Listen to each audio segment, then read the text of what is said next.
idol-dol di bagina tanong nagbalin na Pangulo. Aksepon tayo na niya dagigay pagkakamali na.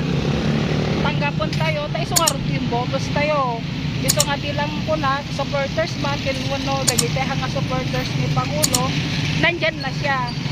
Lahat naman ng Pangulo may mga pagkakamali. Ang sa atin na lang, tanggapin natin kung ano yung meron siya, kung ano yung kaya niyang gawin.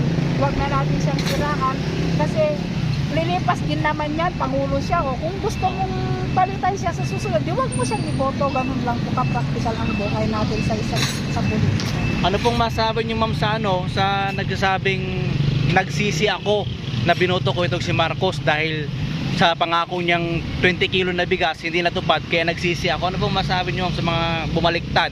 Oh, ano ba yan?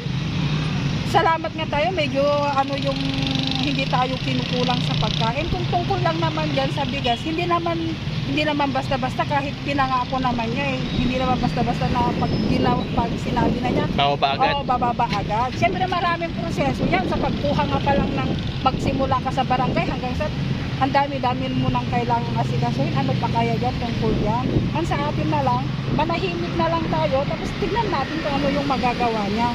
Kung ilang taon pa naman siyang maninilbihan sa atin, malay natin. Yun lang naman sir, wala nang, kung sa akin hindi ako nagre-reklamo din. Magsipag ka. Magsipag Yo, talaga. magsipag ka talaga. Pero kung mapili ka sa trabaho, di mahihirapan ka talaga. Yun lang sa akin sir, wala. Kung tungkol sa mga niya, mga rules niya, mga batas niya, mga niya, okay naman dito sa Ilocos, wala naman. May narinig na ba kayo na nag-rally o nag-ano sa kanya dito na wala naman. Wala. Tahimik naman dito. Pero bakit sinasabi nila na marami na pong mga Ilocanong bumaliktad na dahil disappointed dito sa ating Pangulong Marcos? Wala naman kaming dito. Siyempre kung marami na sanang bumaliktad, marami na sanang mga nangyayari dyan na krimen, marami na sanang patayin dyan. Saka sa isang pamayanan, natural lang na may mga krimen, may mga bagay-bagay na hindi pagkakaunawaan. Pero wag na, yung sabi ko nga, wag natin isisi sa Pangulo. Nasa atin lang yon. Kasi tao lang din naman siya Saka nagtratrabaho naman siya. Lahat naman abot ng kanyang magkakayang ginagawa naman. Kararami doon naman amin nga kabaulan na. Tapnon iti kasta, agserdi ka tayo itipid mo. Yun lang sir. So ano po yung masabi niyo sa itong sinasabi ni dating Pangulong President Duterte na weak leader na po itong si Bongbong Marcos? Ay hindi po. Kasi hindi nakakalat ang Pangulong, hindi na siya tataas ng ganyan nagiging Pangulo kung gano'n siya ka-weak, kahina. Hindi na, mahina ba ang gano'n? Lahat naman ng bagay na istorya o mga balita dito ginagawan naman niya ng paraan para ma-solve. Hindi naman siya tahimik lang o ano lang yung ginagawa. Lahat naman ginagawa niya ng paraan. So hindi kayo niniwala na weak leader ito si Pangulong Marcos? Kasi kami ang unang makakaramdam kasi kami ang taga ng Ilocos. Taga Ilocos. Kami talaga unang makakaramdam kung talagang ganun siya, kung weak siya. Kaya tignan mo naman dito, ganito ba ang weak na lugar? Ang ganda ng Ilocos, ano? Oo, ganda. Ma'am, ano pang simula nung naupo ito si Pangulong Marcos sa bansa, anong nabago sa buhay po ninyo? Ako, maraming tulong na binibigay ng mga sa barangay, basta maraming tulong na natatanggap. Saka sa akin, kung may mga anomalya hindi na siguro sa Pangulo yan.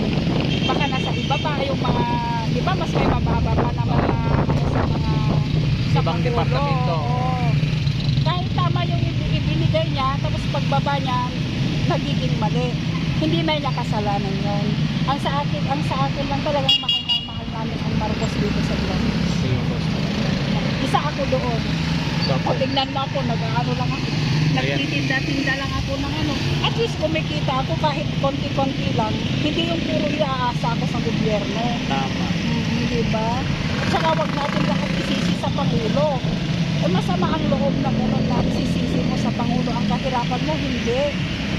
Magkayod ka, magtrabaho ka. O kung may pinag-aralan ka, di ba ganda, di ba? Ganun lang naman yun. Sino naman yung tamad? O kaya, nag-aantay lang ng tulong na mayayaman, di ba? Lahat tayo kumakayod. Yung mga mayayaman ngayon, siyempre pinaghirapan nila yan. Huwag natin isisi sa ibang tao. Kumbaga yung iba nag-aantay ng swerte, pero walang gawa. Walang gawa. Oo, wag ganon. Yun ang pinakamasakit na anuhin mo na, tapos yung kahirapan mo isisisi mo sa ibang tao. Kasi lahat naman ginagawa niya. Sino ba namang uupo ang Pangulo na umuupo lang? Tama. Di ba? Ganon din, parang yung padre di pamilya. O siyempre, gusto mo ba na naghihirap, makikita mo yung pamilya mo na naghihirap? Parang ganon din si Pangulo, parang pamilya na tayo. Gustuin ba niya na makita ka niya na naghihirap? Dito nga, magpikot-pikot ka dito. Wala kang maano. Siguro may mga, yun nga, siyempre hindi natin maialis yan na may tumitingin din sa pagkakamali niya. Go lang sila. At least wag lang naman yung sobra. Kung yun ang alam nila na nakakabuti sa kanila, ay bahala na ang Pangulo dyan. Diba? Basta ako, hindi na ako magdadamay ng ibang tao. Basta ako, solid ako kay Marcos. Saka wala pa akong nababalitaan tungkol sa kanya. Yung mga napapabalita na ganyan, wala naman. Wala. Oo. Wala Hindi kayo naman. naniniwala na ginawa ito ni Marcos o may ginagawa siyang anomalya? Wala. Kahit pumunta kayo sa iba-ibang lugar dito, kahit ikutin nyo yung buong norte, mas marami yung malalaman nyo kasi sa agriculture pa lang. Tama. Marami na siyang itutulong dito. Sa kabuhayan pa lang, livelihood, marami na siyang itutulong dito. O ano pa kaya sa ano? Diba? Sa mga mahihirap. Lahat naman. Pero tayo namang mahihirap, huwag natin lahat iasa daw. Hindi porket mahirap ka, walang paraan. Lahat may paraan kung gusto mo. Yun lang po talaga. Ma'am, last question po. Magkano yung puhunan nyo isa, negosyo nyo dito?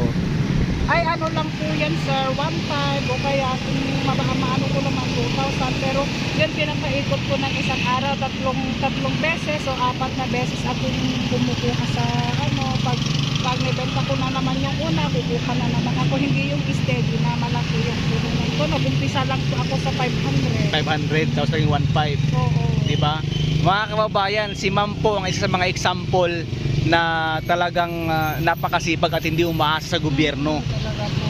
Hindi po ako talaga umaasa dyan kasi gusto ko, alangan na may asa ko, magugutom ako, mamamatay ako. Siyempre gagawa ako ng parang sa maliit na halaga kung kaya mo siyang gawing palakihin, pwede. O katulad sa akin, nag-umpisa lang ako sa 500, ngayon ganito na lang. Tsaka dati iba-iba pang paninda ko, nag-uukay-ukay pa ako, nagtitinda pa ako ng balot at saka Penoy, tapos may trabaho ako dyan sa harap ng Jollibee sa side ng mga paso-paso, ako nagbubukas pag umaga, ako din nagsasara.